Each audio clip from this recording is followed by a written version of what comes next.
உண்மையின் தாயே இறைவா, இறை மகனே இறைவா, தூய ஆவி இறைவா, உம்மை புகழ்கின்றோ. அன்புருவான இறைவா, அகிலம் காக்கும் இறைவா, அமைதி அருளும் இறைவா, உம்மை போற்றுகின்றோம். நெஞ்சில் சுமக்கும் இறைவா, நீதியில் நிறைவே இறைவா, சுமை தாங்கியே இறைவா, புகழ்ந்து போற்றி ஆராதிக்கின்றோம்.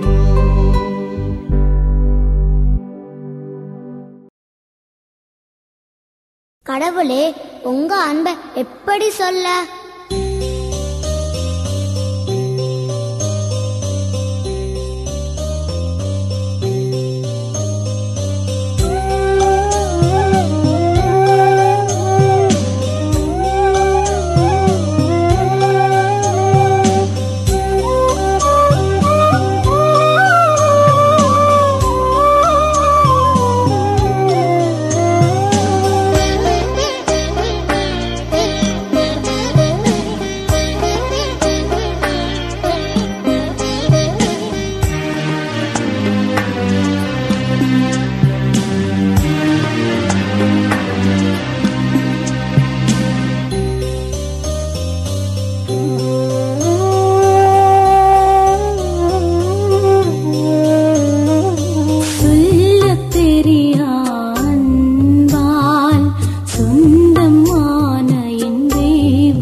அன்பால் சொந்தமான என் தெய்வமே, உந்தன் உறவு எனக்கு வாழ்வின் உறுதி, உயிரின் பயணம் அதனில் தொடரும், உயிரை இயக்கிடவா, உன் உறவை வளர்த்திடவா,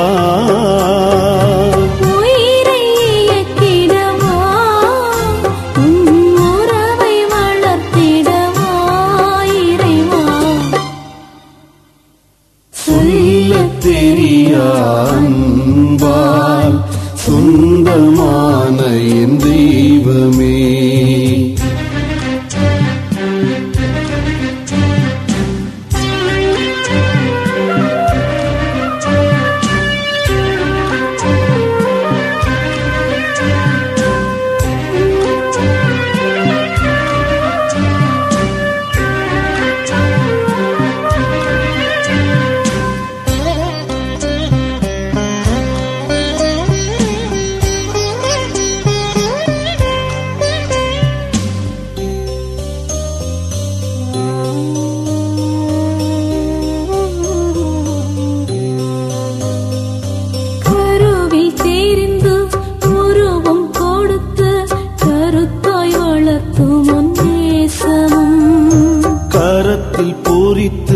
நினைவில் நிறுத்தி கடமை உணர்த்தும் நேயமும், கண்ணின் மணியாய் உன்னுள் வைத்த கனிவாய் காக்கும் உன் கருணையும், கண்ணின் மணியாய் உன்னுள் வைத்து கனிவாய் காக்கும் உன் கருணையும்,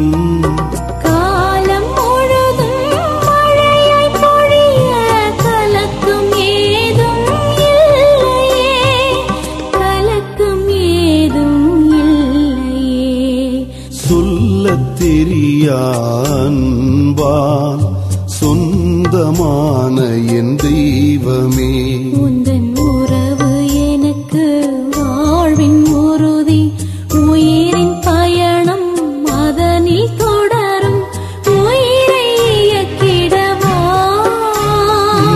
உறவை வளர்த்திடவா, உயிரை இயக்கிடவா, உன்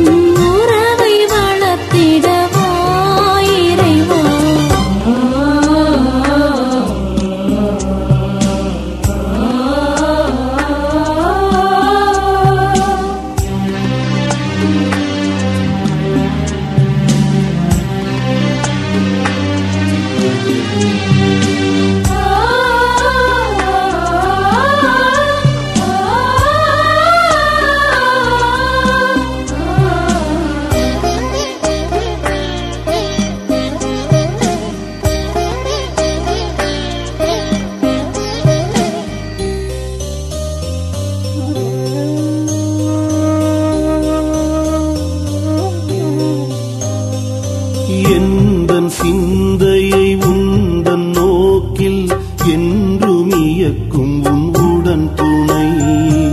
எந்த பணியிலும் துணிந்து உழைக்க எழுச்சி வழங்கும் உன் அருள் பலம். என்னை உனதாய் நெஞ்சில் சுமக்கும் என்றும் அன்புடை தாய் மனம். என்னை உனதாய் நெஞ்சில் சுமக்கும் என்றும் அன்புடை தாய் மனம்.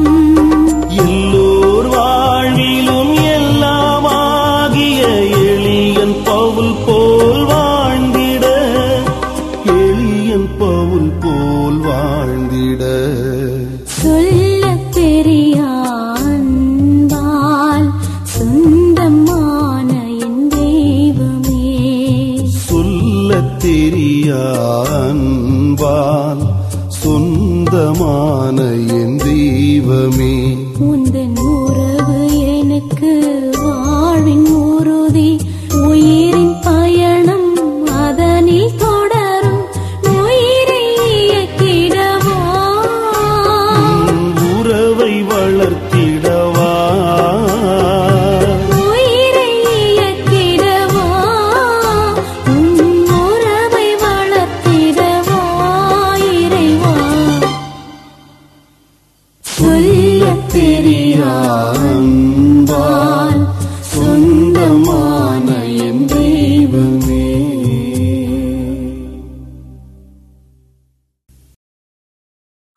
லூக்கா எழுதிய நற்செய்தி அலகு 8 இறைச்சொற்றொடர்கள் 1 முதல் 3.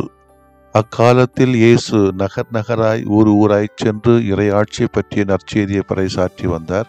12 அவருடன் இருந்தனர். பொல்லாத ஆவிகளில் நின்றும் நோய்களில் நின்றும் குணமான பெண்கள் சிலரும், 7 பேய்கள் நீங்க பெற்ற மகதலா மரியாவும், ஏரோதுவின் மாளிகை மேற்பார்வையாளர் கூசாவின் மனைவி யோவன்னாவும், சூசன்னாவும், மேலும் பல பெண்களும் அவரோடு இருந்தார்கள். இவர்கள் தங்கள் உடைமைகளை கொண்டு அவருக்கு பணிவிடை செய்து வந்தார்கள். ஆண்டவரின் அருள்வாக்கு. இறைவா உமக்கு நன்றி. அன்புக்கினிய சகோதரிகளே, சகோதரர்களே, இன்றைய நவீன காலத்திலே எந்த அளவுக்கு திருச்சபையிலும் சமூகத்திலும் வீட்டிலும் குடும்பத்திலும் சொந்த இல்லத்திலும் பெண்களை நாம் இழிவாக கருதுகிறோம், எப்படி இந்த பெண்களை இரண்டாம் தரமாக மாற்றிவிடுகிறோம், எப்படி இந்த பெண்களை ஒரு பொருளாகவே நாம் வைத்துக் கொள்கிறோம், அவர்களை ஒரு பொருட்டாகவே நாம் நினைப்பதில்லை, சமநிலையிலே சமமாண்போடு சமதிப்போடு அவர்களை நடத்துவதும் இல்லை. இந்த பட்சத்திலே கொஞ்சம் பெண்கள் இந்த இயேசுவுக்கு பணிவிடை செய்தார்கள் தங்கள் உடைமைகளை கொண்டு என்ற வார்த்தையின் அடிப்படையிலே இந்த இயேசு எப்படி பெண்களோடு உரையாடுகிறார், உறவாடுகிறார், எப்படி பெண்களை தன்னுடைய பணியிலே அமர்த்தி கொள்கிறார் என்பதை சிந்திக்கிற பொழுது, சீமோன் என்னும் பரிசேயரின் வீட்டில் இயேசு விருந்து உண்பதில் ஈடுபட்டிருக்கிறார். அப்போது அங்கே அழையாத ஒரு விருந்தினர் வருகிறார். அது ஒரு பெண்.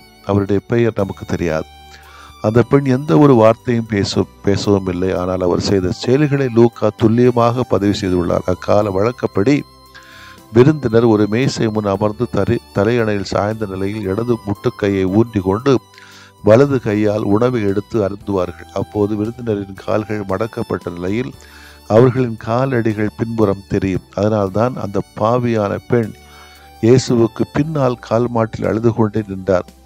தன் வாழ்க்கை பாழாகி போனதே என்னும் மனக்கவலையால் அவர் அழுதாரா, அல்லது புதியதொரு வாழ்வை தொடங்க வேண்டும் என தீர்மானித்தது தன் தவறுகளை நினைத்து மனவருந்தி அழுதாரா? அவர் தேடி வந்தது இயேசுவை.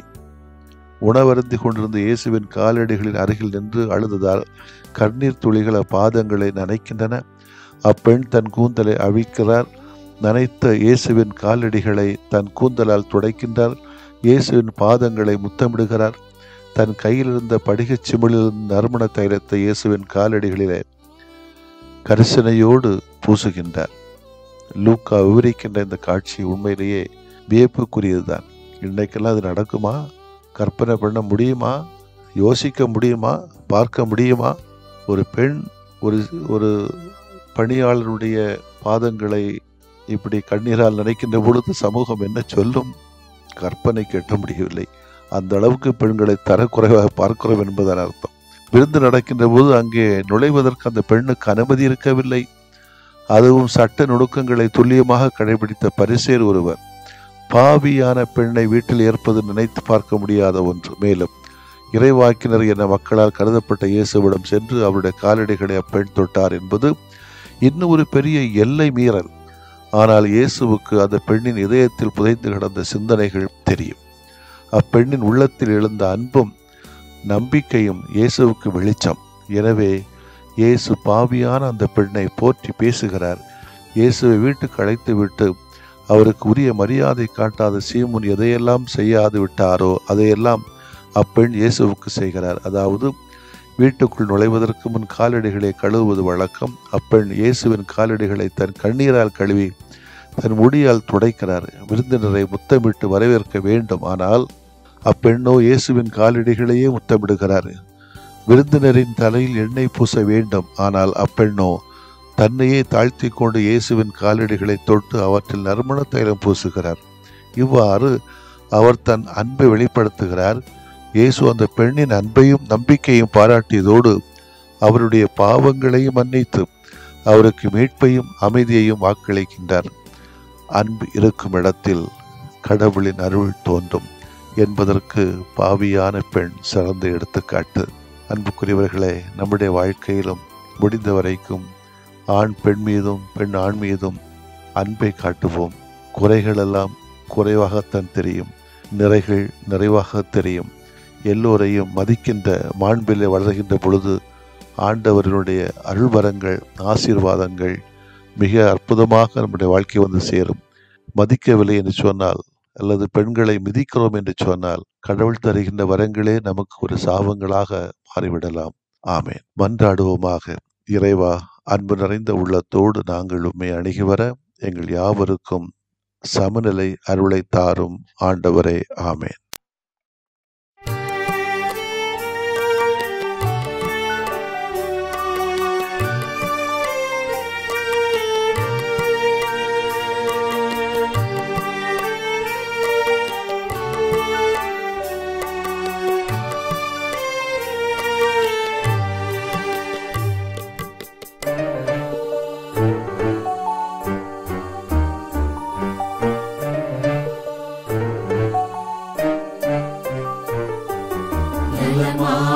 யாம் வாழ வரம் தாருமே, எம் நிலை மாற்றி உனில் வாழ நலம் தாருமே. நலமாக யாம் வாழ வரம் தாருமே, எம் நிலை மாற்றி உனில் வாழ நலம் தாருமே.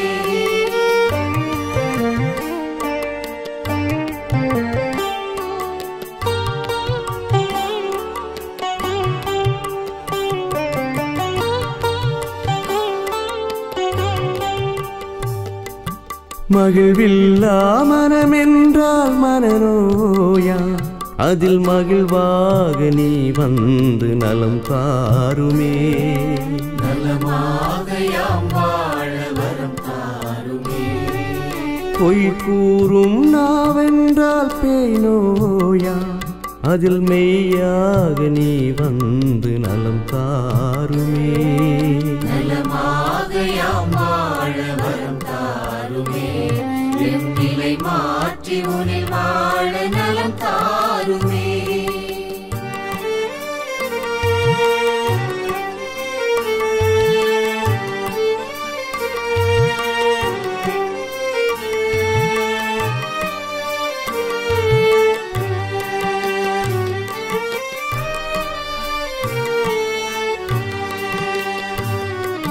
பாராட்டா பண்பென்றால் பகை நோயா, அதில் பண்பாக நீ வந்து நலம் தாருமே. நலமாக யாம் வாழ வரம் தாருமே. சினமொன்றே குணமென்றால் சிரம் நோயா, அதில் சிரிப்பாக நீ வந்து நலம் தாருமே. நலமாக யாம் வாழ வரம் தாருமே, எம் நிலை மாற்றி உனில் வாழ நலம் தாருமே.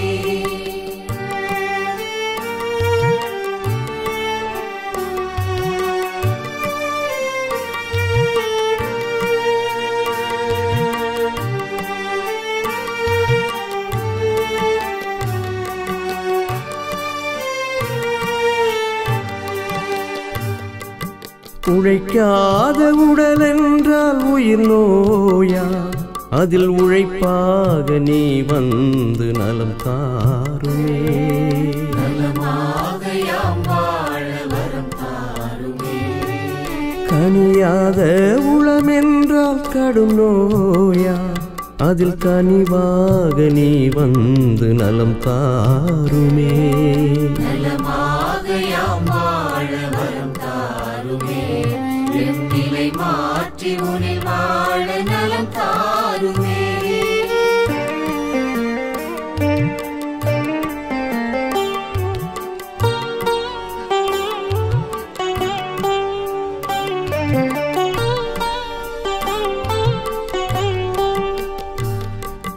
நல்லெண்ணம் இழந்திட்டால் உளநோயா, அதில் நல் உணர்வாய் நீ வந்து நலம் தாருமே.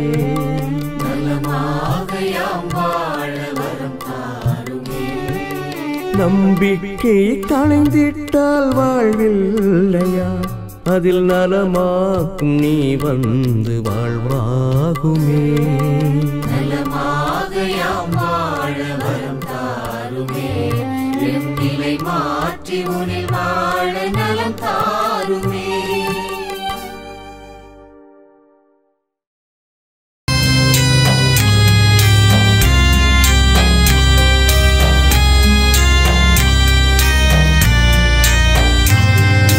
மாண்புயரிவருள்ளடையாளத்தை தாழ்ந்து பணிந்து ஆராதிப்போம்.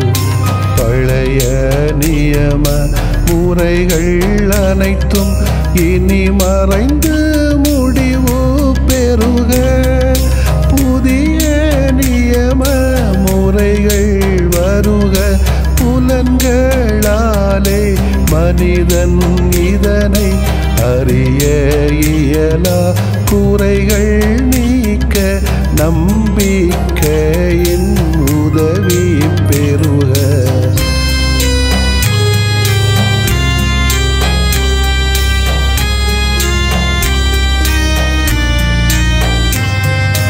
தந்தை அவர்க்கும் மகன் அவர்க்கும் புகழ்ச்சியோடு வெற்றியாக்கும். மீட்பின் பெருமை மாட்சிமையோடு வலிமை வாழ்த்து யாவுமாக. இருவரிடமாய் வருகின்றவராம் தூய ஆவியானவர்க்கும் அளவில்லாத சமப்புகழ்ச்சி என்றுமே உண்டாகுக. ஆமென். வானின்று அவர்களுக்கு அப்பமளித்தீரே, இனிமையெல்லாம் தன்னகத்தில் கொண்ட அப்பம் இதுவே. மன்றாடுவோமாக. இறைவா, இந்த வியப்புக்குரிய அருளடையாளத்திலே உம்முடைய பாடுகளின் நினைவு எங்களுக்கு விட்டு சென்றீ. உம் திருவுடல் திருரத்தமாகியவற்றின் தூய மறைவருளை வணங்கும் நாங்கள் உமது மீட்பின் பயனை இடைவிடாமல் துய்த்து உணர்ந்து மகிழ அருள்வீராக. தந்தையாகிய இறைவனோடும் தூய ஆவியாரின் ஒன்றிப்பில் இறைவனா என்றென்றும் வாழ்ந்து ஆட்சி செய்கின்ற உம்மை மன்றாடுகிறோம்.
புகழுக்குரிய தூய இறை நன்மைக்கு எல்லா காலமும் தொழுகையும் புகழும் போற்றியும் ஆட்சிமையும் உண்டாக கடவது. போற்றியும் ஆட்சிமையும் உண்டாக கடவது. தந்தை, மகன், தூய ஆவியாரின் பெயராலே ஆமென்.